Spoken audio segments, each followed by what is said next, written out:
Ora, bom dia aos nossos ouvintes. Estamos aqui com o Dr. Muniro Conté, secretário para a Comunicação e Informação do PAIGC, para falar um bocadinho connosco sobre a situação política na Guiné-Bissau. Muito bom dia, obrigada por ter vindo até aos nossos estúdios da RFI. É com grande prazer que o recebemos aqui. Bom dia, é um prazer, portanto, meu estar cá depois de 26 anos, né? Porque eu sou um dos produtos desta casa. Eu frequentei um estágio aqui em 1995, né? Na altura da malta que estava à altura na RFI, só agora resta o Leonardo, né?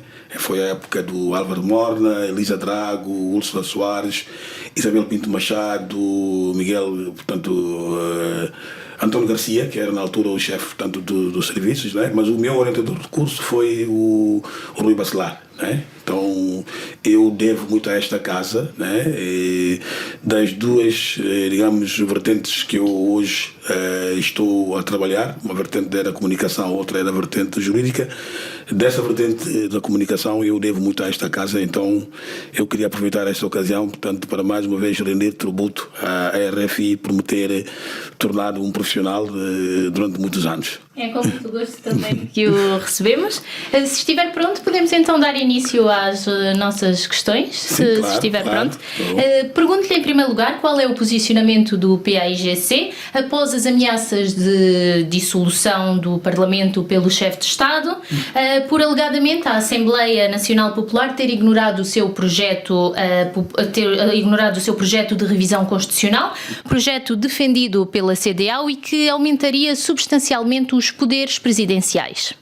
Não, eu penso que a questão da dissolução do Parlamento não é atípica, não é? Está preceituada, portanto, na Constituição da República da Guiné-Bissau, só que há, portanto, condicionantes para a dissolução do Parlamento, não é? A primeira condicionante é quando nós estamos perante uma crise profunda que, digamos, estorva o funcionamento das instituições e, uma vez dissolvido o Parlamento, nós temos que avançar para as eleições, portanto, antecipadas no prazo de 90 dias, não é? Se for nestes moldes, o PAIGC, portanto, não teria, digamos, muitas preocupações a levantar, não é? Mas o problema é que se esta dissolução do Parlamento está, portanto, ligada a uma intenção deliberada da revisão da Constituição da República da Guiné-Bissau para um regime presidencialista, ali é que entra, portanto, uma aberração e o PAIGC se posiciona contra esta afronta à soberania, portanto, da Guiné-Bissau. Não tem que ser a CDAO para determinar, né, portanto, a vida dos guineenses através das interferências na Constituição da República da Guiné-Bissau. O princípio da derogação, o princípio da supralegalidade, portanto, demana, digamos, do respeito pelas leis e os direitos fundamentais. Né? A Guiné-Bissau inspira, portanto, da Declaração Universal dos Direitos, portanto, humanos, mas essa, digamos, esta inspiração, portanto, da Guiné-Bissau tem que observar aquilo que os documentos internos, normalmente a nossa lei magna diz em matéria, portanto, das revisões. E nessa matéria, 1/3 dos deputados é que deve propor, não é pela vontade do Presidente da República, né? Segundo o regimento e a Constituição da República da Guiné-Bissau, a revisão da Constituição é proposta por 1/3 de deputados e é avalizada ou aprovada por 2/3 de deputados do Parlamento. É a esta instituição, a Assembleia Nacional Popular, ou a este órgão de soberania, que cabe, portanto, disputar o processo de revisão da Constituição. Não é o Presidente da República, muito menos a CDAO. A CDAO atribui as crises cíclicas guineenses ao seu regime constitucional. É também esta a sua leitura? Eu digo, nós temos das constituições mais democráticas, portanto, no continente africano, né? Uma constituição assegurada o princípio da interdependência, portanto, dos órgãos de soberania, aliás, que está, portanto, perpetuado como um dos limites materiais da nossa Constituição. A nossa Constituição tem limites materiais e limites constitucionais. Em ambos os casos, portanto, é determinado que o princípio da interdependência não pode, portanto, ser alterado. Né? Quer dizer que há poderes num sistema, portanto, presidencialista, no nosso caso, o poder, existe um dualismo do poder, é um sistema bicéfalo, híbrido, em que o poder, por exemplo, de fazer as leis compete à Assembleia Nacional Popular, de fazer a justiça compete aos tribunais, e o poder da execução, digamos, da política governativa, compete, portanto, ao governo. O presidente tem mais o papel de árbitro, portanto, nessa dinâmica. E então eu digo que não há problema, é um problema, portanto, de pessoas, de indivíduos que estão a dirigir o país. É verdade que existem alguns casos omissos, né? Portanto, alguma praxe política na Constituição da República da Guiné-Bissau que dá ao presidente alguns poderes discricionários, né? Mas aquilo depende da pessoa. Se a pessoa interpretar a letra e o espírito da Constituição da República da Guiné-Bissau, há um relacionamento sã entre, portanto, os diferentes órgãos da soberania. Por isso mesmo, aquele princípio da interdependência está, portanto, estabelecido como um limite material que não pode ser, portanto, mudado. Agora, se um presidente quer substituir as outras instituições, quer usurpar das competências do governo, quer acaparar, portanto, das competências da Assembleia Nacional Popular, quer interferir, portanto, nos tribunais, recusando, portanto, as decisões, é compreensível, né, entre aspas, esta aversão para o regime semipresidencialista.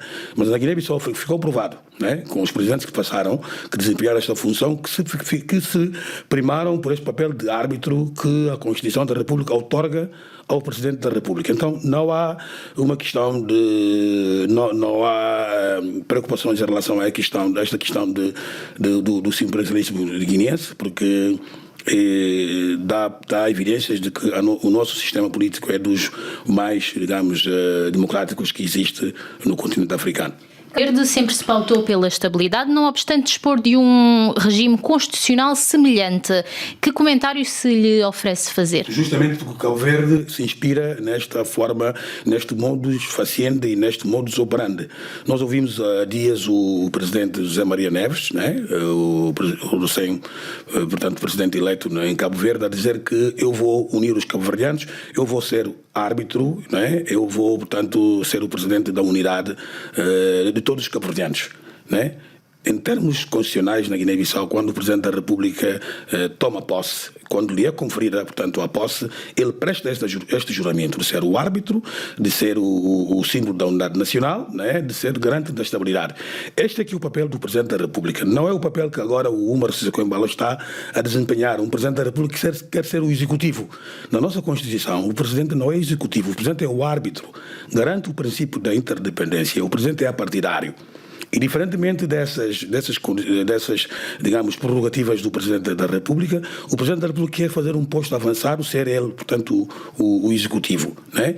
E isso leva, portanto, a tentar usurpar as competências e acaparar, como eu disse, das competências de alguns órgãos de soberania. Se ele se limitar ao seu papel, portanto, de árbitro, né, ele nem seria, portanto, alvo de muitas críticas e ataques dos partidos políticos, dos sindicatos e de diferentes sensibilidades. Mas como ele se coloca nessa posição, também por alguma culpa no cartório do primeiro-ministro que fica, some praticamente uma temporada, né, que às vezes tem um papel mais de primeiro-ministro decorativo, né? Não aparece nos grandes momentos. Então o Presidente da República assume essas responsabilidades e hoje tem sido ele a fazer a inauguração das comissarias, pequenas iniciativas, quando são tarefas, portanto, do Primeiro-Ministro. Não se ouve o Primeiro-Ministro em qualquer atividade, portanto, na Guiné-Bissau. É o Presidente da República que faz viagens, e de forma exagerada. O Presidente da República já fez mais de 80 viagens que, portanto, refletem na economia, portanto, da Guiné-Bissau e nas finanças públicas, né? E o Primeiro-Ministro está ali, como eu disse, sumido, né? Quase uma temporada, aparece sazonalmente a falar de questões de execução da política governativa, quando essas questões são da sua responsabilidade. Mas não nos esqueçamos que o Presidente foi legitimado, não é, pelo povo e que foi escolhido exatamente pelo povo. Da legitimação, eu aproveitaria esta ocasião para fazer aqui críticas à comunidade internacional. A comunidade internacional, portanto, não pode olhar para a Guiné-Bissau de uma forma tímida, não pode ter dois pesos e duas medidas, né? Porque a comunidade internacional, quando emitiu um comunicado, né, quando do contencioso eleitoral, diz claramente que o Umar Sissoco Embalo tem que ser tinha que ser, portanto, legitimado como Presidente da República, mas ao mesmo tempo falava da reposição, da restituição do governo ao PAGC.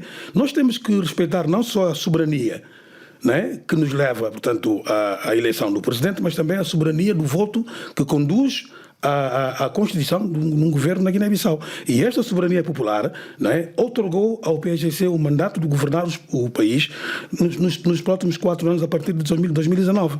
Não foi isto que aconteceu. Né? O CEDEAO e a comunidade internacional no seu conjunto encararam o problema da Guiné-Bissau com uma certa timidez, diferentemente do que aconteceu, por exemplo, em relação ao acordo do Conakry e ao consenso de Lomé. Ali a comunidade internacional foi muito mais interventiva. Inclusive, adotou um roteiro, né, com datas e prazos fixos e promptórios, a dizer que o primeiro-ministro tem que ser nomeado na data tal, o governo tem que entrar em funções na data tal.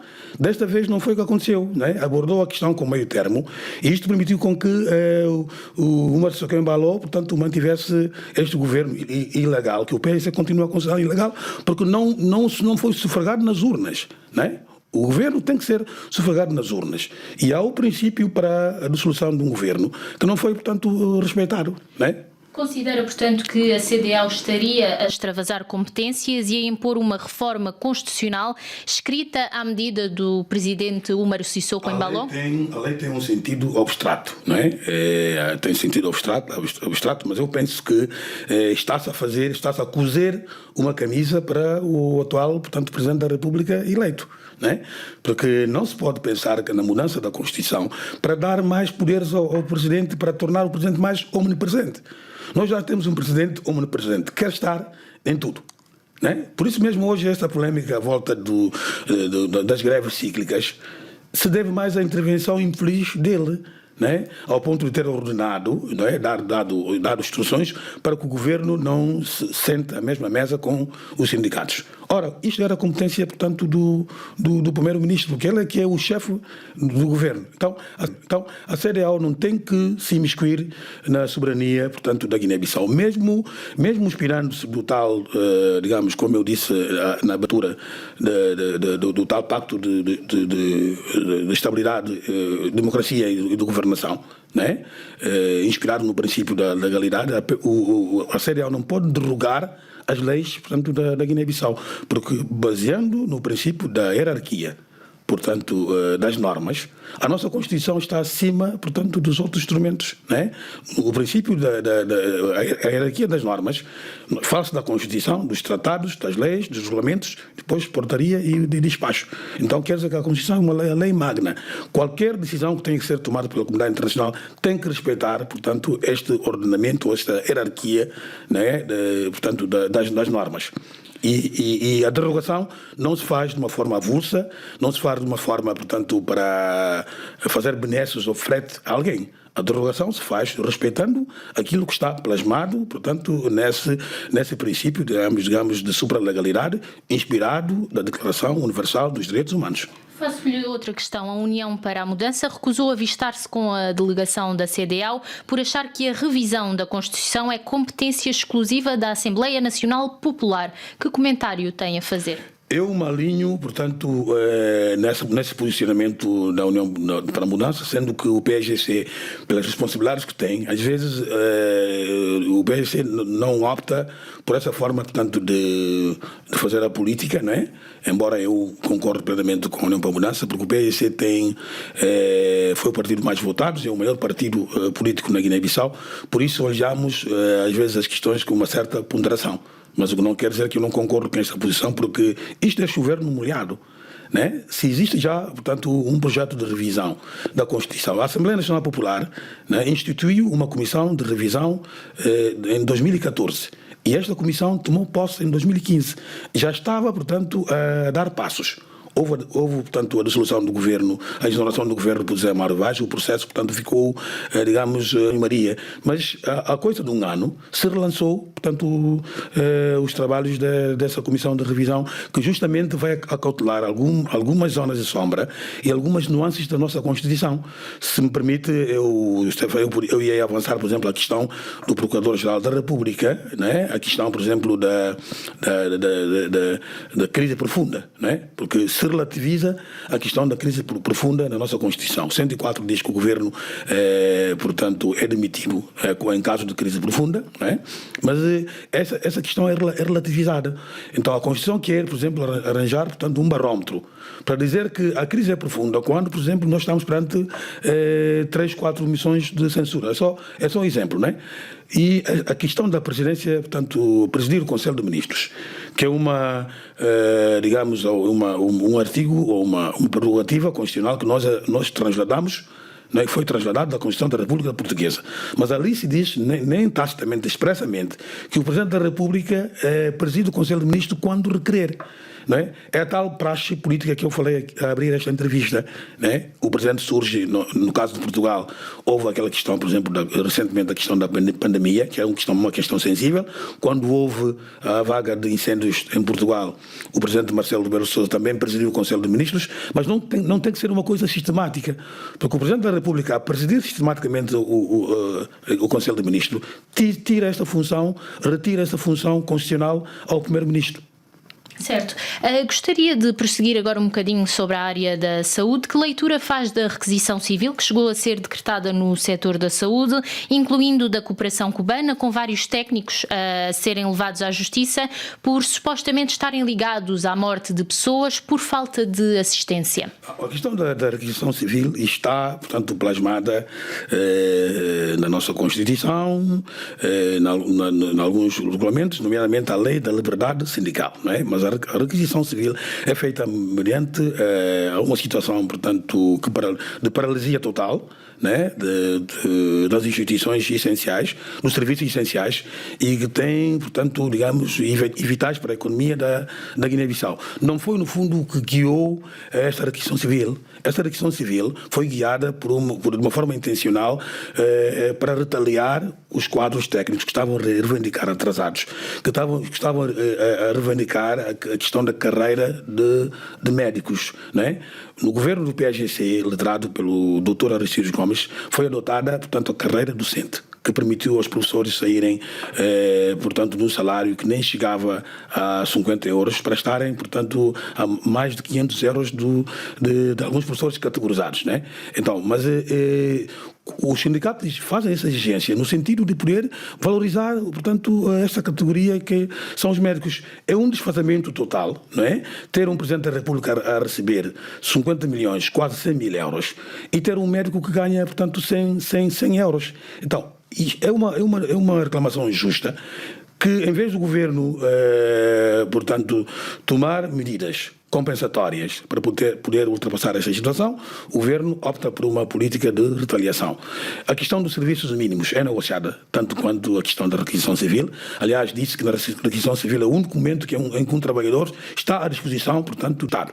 Não está como trabalhador filiado numa instituição, mas é como um quadro técnico. Pode ser requisitado para ajudar o Estado a ultrapassar uma determinada situação. Agora, quanto à detenção, portanto, dos quadros e dos líderes sindicais, não é a primeira vez que isto acontece. E aconteceu em relação à saúde, aconteceu em relação à própria UNTG, Central Sindical, aconteceu em relação ao sindicato de base do Ministério das Finanças, em que os líderes sindicais que estavam, portanto, a reivindicar a questão, portanto, da violação no despacho da admissão do pessoal na administração pública guineense. Hoje, não sei se a senhora jornalista sabe, o rácio para a admissão do pessoal na administração pública era de 13, portanto, mil. Hoje nós estamos a 27 mil, portanto, pessoas que foram admitidas, recrutadas, portanto, sem qualquer critério de admissão na função pública. Então, os sindicatos colocam essas questões na mesa para o governo respeitar a lei, não é? Isto é que fez disputar o governo as greves nas finanças, no setor, portanto, ensino, extensivo a todos os outros setores. O respeito pelos direitos dos trabalhadores que estão consagrados, portanto, nas leis da Guiné-Bissau. Não é uma questão de requisição civil enquanto tal, mas é uma questão da forma como esta requisição civil foi feita, sem questões prévias. Quando se faz uma requisição civil, normalmente é decidida no Conselho de Ministros, é estabelecido o âmbito, portanto, e o período desta requisição civil. Não foi o caso. Foi uma coisa que foi feita, portanto, a quente, não é? No dia da greve na função, portanto, no setor da saúde, os médicos, apesar do governo ter feito cadeira vazia para negociar serviços mínimos, os médicos foram lá, foram ao hospital, chegaram ali ao portão e foram impedir a entrada, porque já estavam militares. E nós sabemos que as Forças Armadas da Guiné-Bissau não têm, portanto, pessoal médico na dimensão do país. Não é? É mais pessoal, portanto, da área especializado na área de enfermagem. Médicos não têm. Então, isto, do ponto de vista, digamos, social, tem tido seu impacto, portanto, negativo. Ainda sobre a área da saúde, o país passou recentemente para estado de alerta e vai implementar a partir do dia 10 de novembro o certificado de vacinação contra a Covid-19, que será obrigatório nos estabelecimentos de ensino e também nos transportes. Qual é a sua visão quanto à luta contra a Covid-19 na Guiné-Bissau? O PAIGC foi um modelo na luta, portanto, contra a pandemia, não é? Porque foi o único partido que fez uma oferta ao governo. Nós oferecemos 20 mil máscaras ao governo no início, portanto, da pandemia, e hoje, para as entradas na sede do PAIGC, há todas as disposições para a prevenção, não é? O uso de máscaras, distanciamento social, não é? Portanto, nós temos o termoflash para a medição das temperaturas, dispositivos de lavagem de mão. Então, o PAIGC deu um exemplo nesta. Portanto, a única coisa que o PAIGC, portanto, vê com algum questionamento é a forma como foi conduzida, portanto, toda essa campanha da vacinação e das próprias medidas que foram implementadas no âmbito da luta e prevenção contra a Covid. Não é? Houve, portanto, coisas que foram feitas muito em cima, sem um período, digamos, prévio de preparação das pessoas, de sensibilização das pessoas, mas, pronto, o PAIGC não colocaria nenhuma objeção em relação à vacinação. Aliás, nós temos hoje um posto médico na sede, portanto, do nosso partido, que estaria à disposição para apoiar nesta campanha de vacinação, porque parece que nós estamos ainda muito aquém, comparativamente aos alguns países da sub-região, em termos de percentagem de vacinação, tanto contra... Uma avaliação negativa quanto à vacinação e quanto todas as medidas implementadas contra a Covid-19? Não faço totalmente uma avaliação negativa, mas podia ser melhor. Não é? Dissemos que houve um esforço, portanto, no início, através do Alto Comissariado, não é? Mas também há questões que não foram, portanto, tratadas previamente, não é? Mesmo em termos de campanhas que se fizeram atempadamente. Exato. Há coisas, anuncia-se, portanto, uma campanha sobre a vacinação num período que não permitiu, portanto, os aprontos necessários por parte da população da Guiné-Bissau. Tenho uma última questão para si, desta feita sobre a área de educação. São gerações inteiras de guineenses que tiveram uma escolaridade pautada por greves e por interrupções letivas. Por que é que a educação tarda em ser uma prioridade na Guiné-Bissau? A educação é um reflexo do processo de descontinuidade dos projetos e dos governos. Né? O PAIGC, no seu governo, e eu calculo que a RFI deve ter essa informação, adotou a carreira docente depois que foi aprovada na Assembleia Nacional Popular. Foi no governo do PAIGC que se adotou o subsídio de instalação dos professores, que permitia aos professores que iam para fora de Bissau, né, ter um subsídio à volta de 250 euros, que era para a instalação, portanto, dos professores. São pequenos incentivos, né? Subsídios de GIS, subsídios de grande isolamento, foram políticas que o PAIGC, portanto, adotou no seu governo, mas que agora têm dificuldades de implementação justamente porque nós temos tido essa ruptura no funcionamento das instituições, portanto, do Estado, nomeadamente os governos, né? Se os governos têm descontinuidade, né? Porque há políticos que não estão preparados para ficar na oposição. Ora, o direito da oposição está consagrado, portanto, nas nossas leis. Faz-se política no poder e faz-se política na oposição. Né? Oposição parlamentar através do Parlamento e extra-parlamentar quando se não está, portanto, no Parlamento. Mas há políticos dessa geração, que é bom sublinhar isso, que não estão preparados, perdem as eleições, forjam maiorias, estão, portanto, a pedir sempre que o governo caia. E quando o governo caiu, tantos projetos que eu falei, de subsídio de instalação, do subsídio, portanto, de isolamento, de GIS, a própria carreira docente, agora tem problemas de implementação justamente porque estamos perante essa continuidade no funcionamento das instituições, dos projetos. havia já um projeto do Banco Mundial que ia apoiar para a solução definitiva, porque a questão do setor da educação é uma questão estruturante, que deve requerer programas específicos, não medidas ou iniciativas paliativas, como têm sido, portanto, feitas nos últimos tempos. Então, nós guineenses temos que parar, sobretudo uma mensagem aos políticos, saber estar na oposição, deixar o partido do qual o povo der mandato nas urnas, governar e executar o seu programa de governação. O Terra Arranca tinha ideias muito claras e objetivos muito bem fixados em relação à questão do setor do ensino.